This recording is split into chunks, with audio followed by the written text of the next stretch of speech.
consultations with residents of Wagh Ghumra.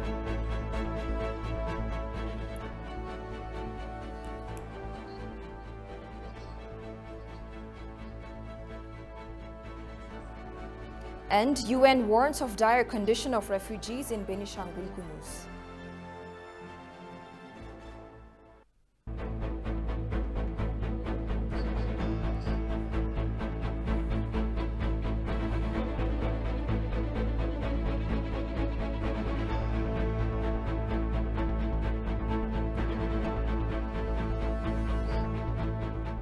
Hello and many thanks for joining us. You're watching Addis News Hour with the news. I'm Tabitha John. We begin our news transmission by wishing all Christians a happy Easter Eve.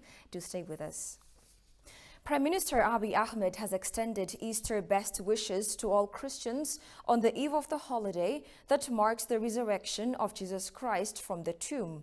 The resurrection of Jesus Christ smashes machinations of elements such as people who were not interested in his teachings and miracles, those who preferred the demise of Adam rather than his salvation, and those who are not willing to accept anything except their own choices, the Premier underlined. The light of Jesus' resurrection dispels machinations of the devil and his agents who face demise and exodus, he noted, adding that Easter holiday marks eternal power of the Lord. Referring to the current situation in the country, Prime Minister Abiy Ahmed underscored that Ethiopia will rise again and abash her enemies, wishing all a happy festivity.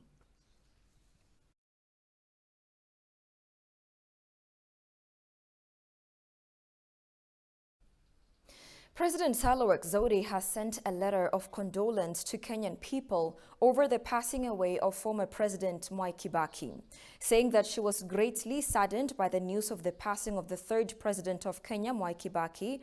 Zewde pointed out that Kibaki's support to her as the first DG UNON was critical. Zewde expressed her heartfelt condolences to President Uhuru Kenyatta, the government, and the brotherly people of Kenya. In a similar development, the Ministry of Foreign Affairs said in a statement it issued that it is deeply saddened by the passing of former Kenyan President Mwai Kibaki.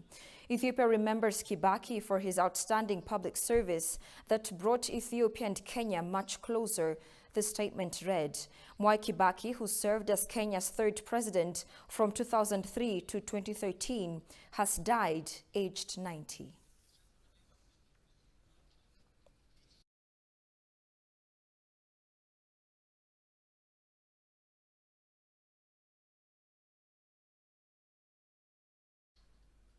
Sacrifice, hard work, knowledge, and determination are the cornerstones of helping Ethiopia leap out of poverty. The remark came here today when Prime Minister Abiy Ahmed, accompanied by President of the state of Amhara, Yilik Al-Kafala, visited the Central Command of the Ethiopian National Defense Forces and spent some time with residents of Sakota Town, Wagh Ghumra zone of the state of Amhara. Let's find out more about the public consultations at Sakota Town from our staff reporter, Haftam Washagri.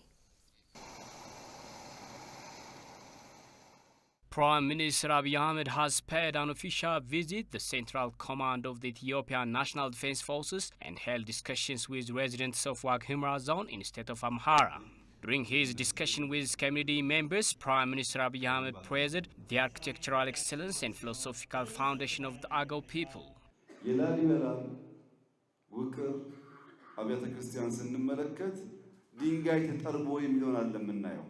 Now, look at the sculpture of the rock-hewn church of Lalibela and see the thinking that led to such an epic architecture.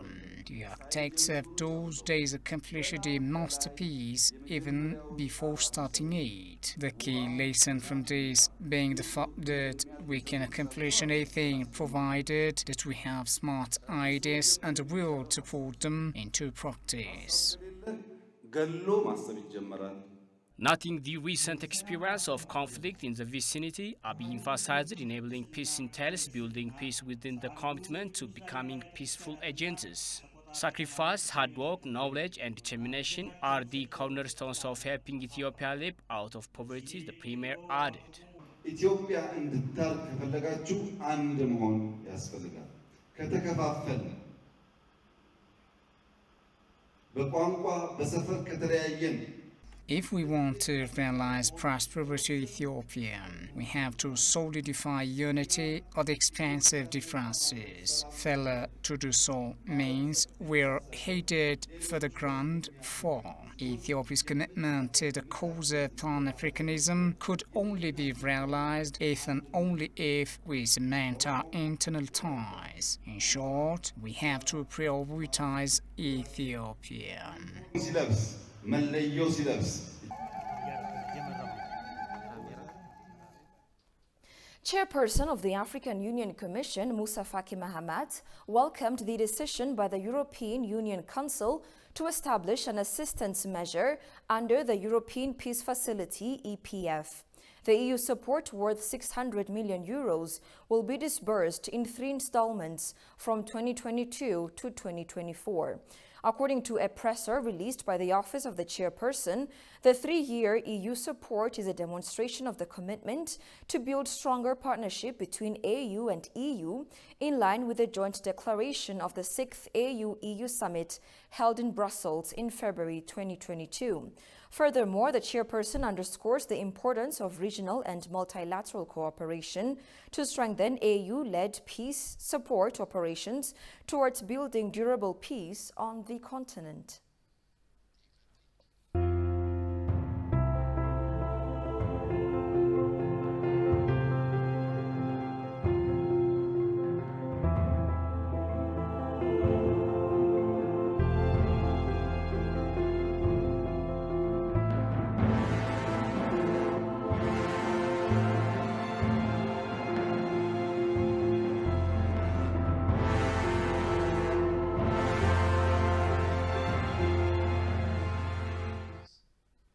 Displaced people stationed across various refugee camps in Benishangul Gumuz State are said to be in dire need of basic humanitarian assistance in the form of food, shelter, water, and sanitation, and this requires additional funding. The Ethiopian Humanitarian Aid Team, led by the United Nations Special Representative for Ethiopia and Humanitarian Coordinator Catherine Sozi, paid a 2-day field visit to the Benishangul Gumuz State. The team, which includes the Australian ambassador to Ethiopia, looked at the humanitarian situation in the state along with people displaced by conflict. Kazaun Chane has the rest of the story.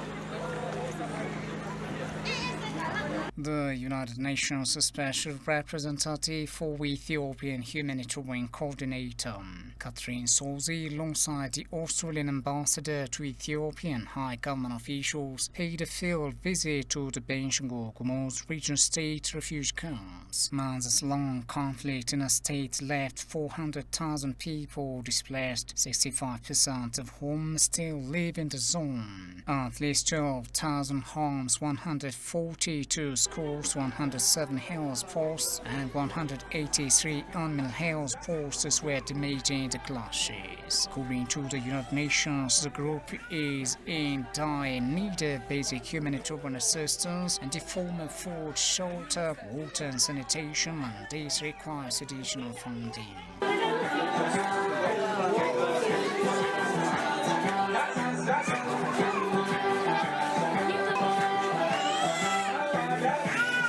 Honestly, the situation is very sobering, very depressing, one which shows the dignity of humanity at a point where things could be a lot better. So the purpose of our mission as the humanitarian country team was to come and meet with our colleagues, our fellow humanitarians, working both as non-government, both also with the local government itself, together with international partners, including the United Nations, on seeking to see where we can form stronger partnerships so that we complement the work that the local zonal authorities are doing to meet the needs of thousands of displaced persons, thousands of men, women, and children in shelter that is really not where any of us would like to live, in facilities where there's no water and sanitation, and where kids and children are hungry and they could do with much more food. And Sazi said the plight of the IDPs was dire and that the humanitarian response must be stepped up until the victims return to their village. She says the opportunity to call upon the international aid agencies to support this refuge. I understand fully that a lot of effort is being done by our partners on the ground, but the purpose of this mission is to look for extra resources to really beef up what is required to ensure that our fellow human beings on the ground live a life of dignity and quality of life until they can go back to where they feel is their home. Our conversations with the communities are very sobering.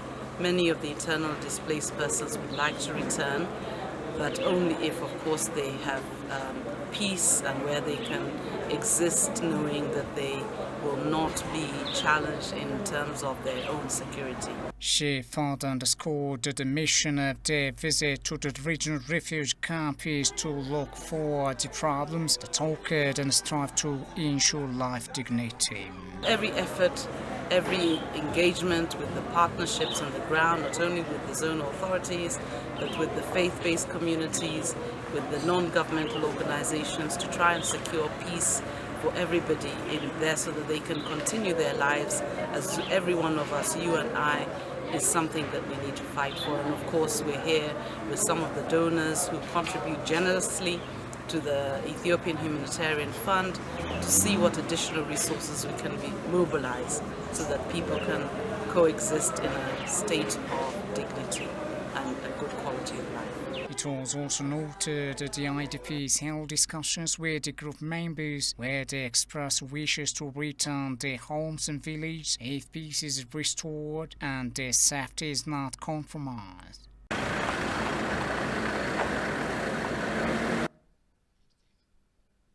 Ethiopian ambassador to the UK, Teferi Mellese, diplomats and embassy staff organized an event to congratulate Lemon Sisay on receiving the OBE, Officer of the Order of the British Empire Award, from the Prince of Wales for his services to literature and charity. The Manchester University Chancellor, poet and playwright Lemon Sisay has received his OBE for services to literature and charity from His Royal Highness Prince Charles in March 2022. Since taking up the chancellorship in 2015, Lemon Sisay MBE has contributed to the university significantly on a local, national and international scale. In 2017, he launched the Lemon Sisay Law Bursaries, which aims to address underrepresentation of blacks in the legal profession. Lemon has also helped the university expand its equity and merit scholarships for funded master's degrees to include prospective Ethiopian students.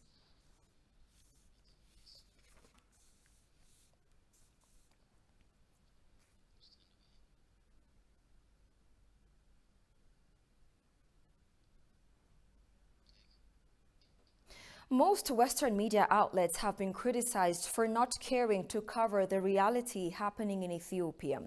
An Ethiopian diaspora says the reason for this is that the media institutions have indulged into the practice of self-censorship. Then he says there is Twitter to count on as far as the TPLF and the West are concerned, as it gives them a hand in their devious schemes by removing pro-Ethiopia movements. Shagao Yamatao takes us through the article by the well-known blogger Aklog Birara, which appeared on Borkenna, a pro-Ethiopian website. Take a look. In a latest article he published on Borkenna, Aklog Birara focused on the internal challenges that the country faces and remedies. He also delved into explaining why foreign media outlets wish to turn a blind eye to the reality in Ethiopia. Aklog believes that America's relations with Ethiopia must be encouraged, nurtured and supported by the government of the United States as well as by the government of Ethiopia. The mutual benefits to both are huge. Western journalists are not covering what is happening in Ethiopia. According to Garrison's report, few journalists are asked to interview on Ethiopian outlets and via Zoom from wherever they live. The journalists also said they wrote for dissident press and these Ethiopian outlets found them on social media. They are self-censorship media outlets. If you are an accredited journalist and you follow the steps, you can get in to cover this conflict. I think that a lot of times the people who have come here to cover the conflict are, basically swimming in white privilege.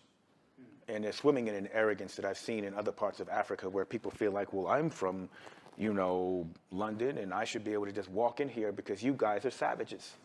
You guys are like, you're Stone Age, you're primitive. So I should just be able to do what I need to do and leave. I don't have to go by your rules. And that's the problem. So, how is it possible for the BBC, CNN, New York Times, The Washington Post and others to report and opine on the Ethiopian situation without witnessing what is happening on the ground? How is it possible for members of the US Senate and House to sponsor draconian and punitive legislation, HR 6600 and S 3199, without the benefit of interfacing with ordinary Ethiopians? Who do they cite as legitimate sources? He said it is these kinds of opaque, restricted, socially and politically engineered media and human rights reporters generated and propagated by Western institutions that underpin policies that must be deemed dangerous, immoral, undemocratic and unethical. Twitter removes the names and accounts of Ethiopians and Eritreans who offer counter views while permitting pro-TPLF activists to parrot fake news. This is political. Powerful external forces muzzle the Ethiopian No More movement. The bottom line, according to the writer, is that Ethiopians are on their own. The country's survival depends entirely on their resolve to set aside non-strategic differences and to unite. It depends on their unity of national purpose.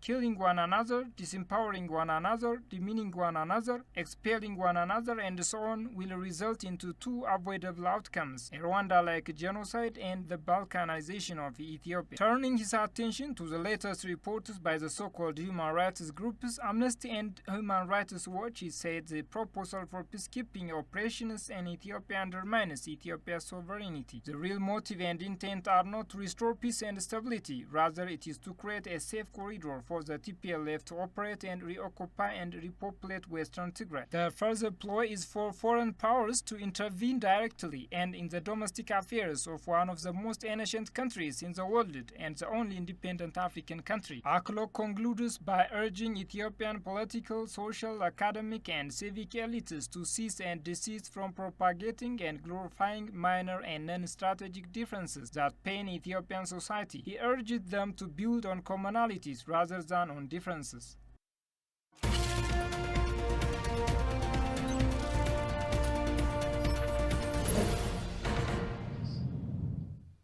In business news, the Ethiopian Embassy in Japan, Tokyo, has held a seminar on doing business in Ethiopia on Thursday in collaboration with Inspire Africa Association.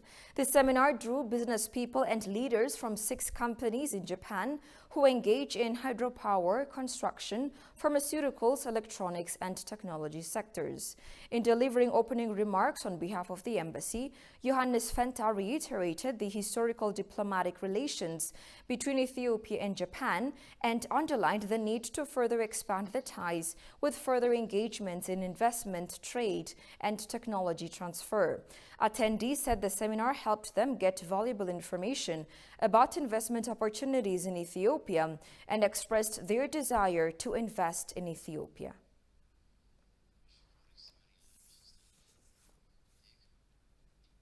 And now take a look at the latest foreign exchange rates.